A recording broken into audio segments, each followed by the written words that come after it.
je suis Caroline Deville, spécialisée dans l'accompagnement des mamans et futures mamans qui souhaitent avoir un allaitement doux et serein, un allaitement avec lequel elles se sentent bien.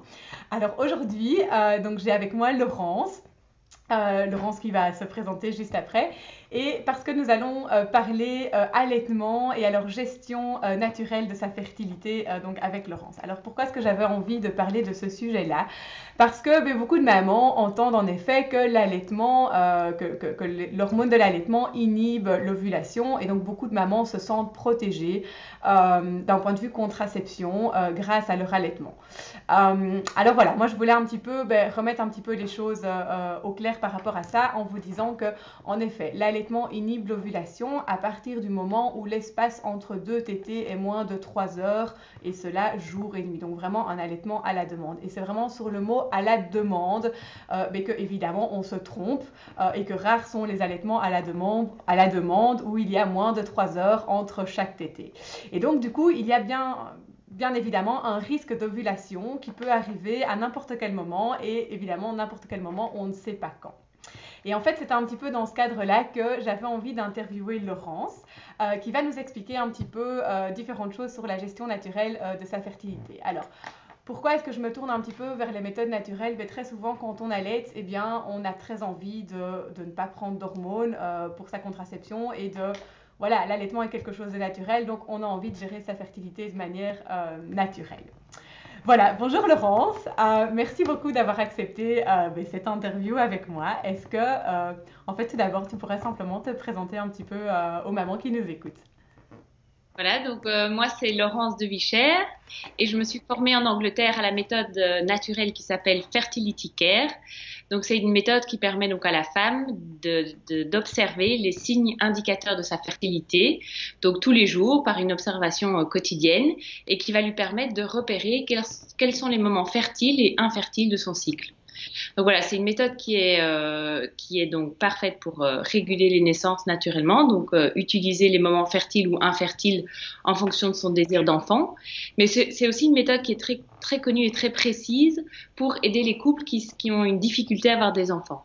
Donc en fait, le fait d'analyser comme ça au quotidien son cycle va permettre de mettre en lumière des anomalies et ça va permettre alors à un gynécologue spécialisé en aprotechnologie, qui est donc qui se base sur Fertility Care, pour étudier les éventuelles causes de l'infertilité pour les soigner.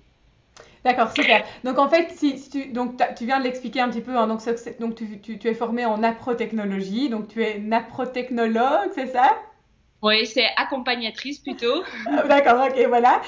Et donc, Je ne fais aucun traitement, mais je fais l'étude du cycle avec la maman. d'accord, voilà. Et donc, voilà, donc c'est ça en fait. La naprotechnologie, c'est vraiment l'étude du cycle avec la maman. Et donc, bon, tu l'as déjà un petit peu dit dans ta réponse, mais pour quelles raisons les couples ou bien les femmes pourraient-elles te contacter? Eh bien, donc dans les couples que j'accompagne actuellement, donc j'ai deux styles. Donc j'ai ceux qui viennent pour éviter naturellement une grossesse, donc comprendre les moments fertiles et infertiles du cycle de la femme pour pouvoir les utiliser en fonction du désir d'enfant. Et puis j'ai aussi des couples qui viennent me voir parce que justement ils n'arrivent pas à avoir d'enfants. Et donc c'est dans le but d'analyser le cycle de la femme, voir son déroulé. Et alors on verra ensemble et je les renvoie après vers le gynécologue spécialisé pour soigner les anomalies. Mais souvent alors dans ces cas-là, on voit des pertes de sang anormales ou un manque de mucus cervical. Enfin, il y a différentes choses qui vont être mises en lumière par l'observation quotidienne de la femme et qui vont expliquer au gynécologue la cause de l'infertilité. Et c'est souvent des couples qui ont déjà un gros parcours médical derrière et qui ont déjà cherché plusieurs fois la cause de cette infertilité et où ça coince et ils arrivent chez toi en fait, hein. Oui, c'est ça. Donc en fait, beaucoup de couples sont très vite envoyés en fécondation in vitro. Et ce qui est souvent un parcours très lourd émotionnellement et médicalement, c'est quand même des parcours difficiles à vivre pour les couples.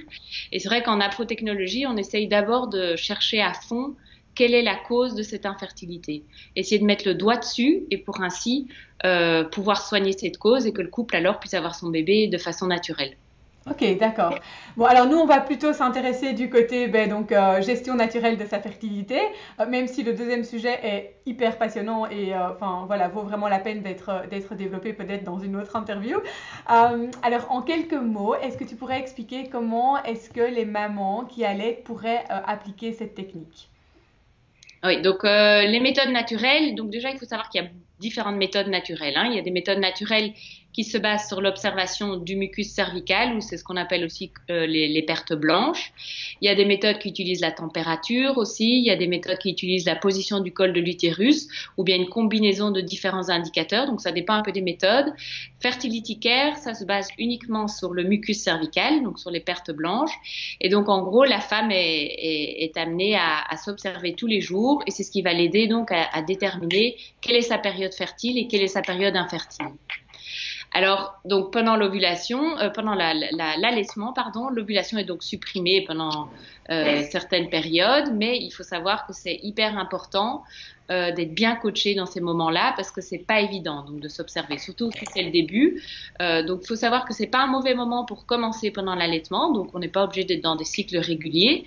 On peut tout à fait commencer pendant l'allaitement, mais il faut être bien suivi parce que souvent on se pose plein de questions. On n'est pas sûr de ce qu'on a vu, on sait pas trop quel genre d'observation c'est, si c'est vraiment fertile, si c'est pas vraiment fertile.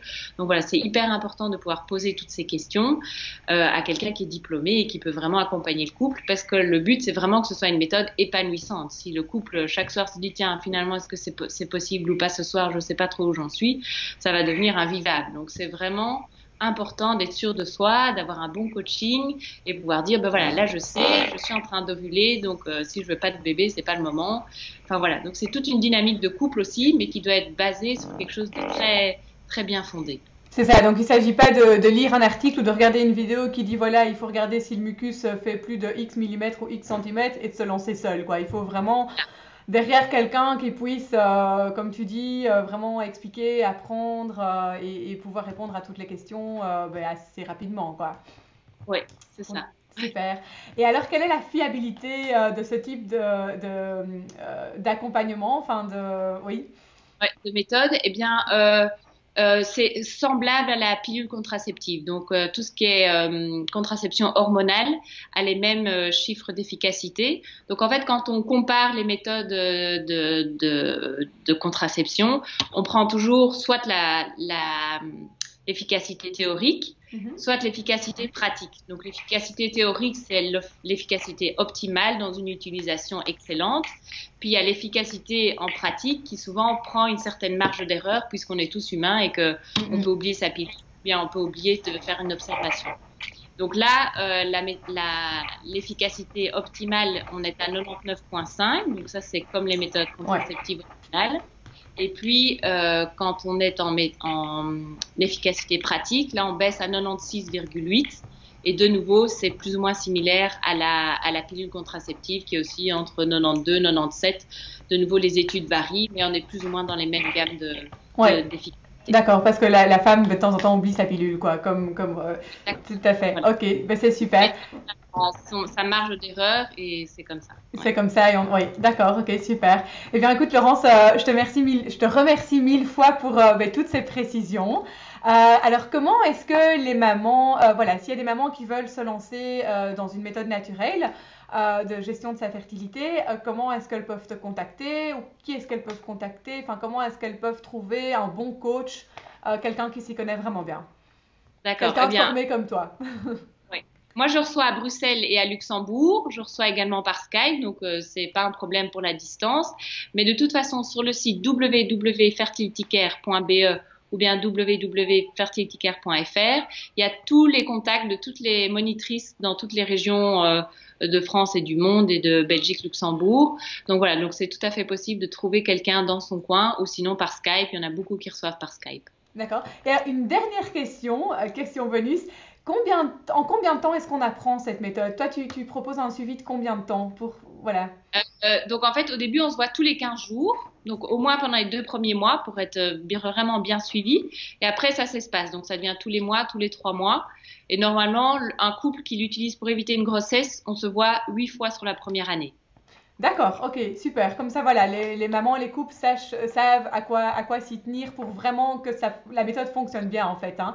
Donc, Ouais, ça demande quand même un suivi ouais, ouais, assez rapproché, plus qu'on ne le pense, en fait. ouais, tout à Super. fait. Bah, écoute, Voilà. Laurence, merci beaucoup pour toutes ces précisions. Et alors, bah, écoute, je te souhaite une belle continuation et Merci, à à bientôt. très bientôt. Au revoir. Au revoir.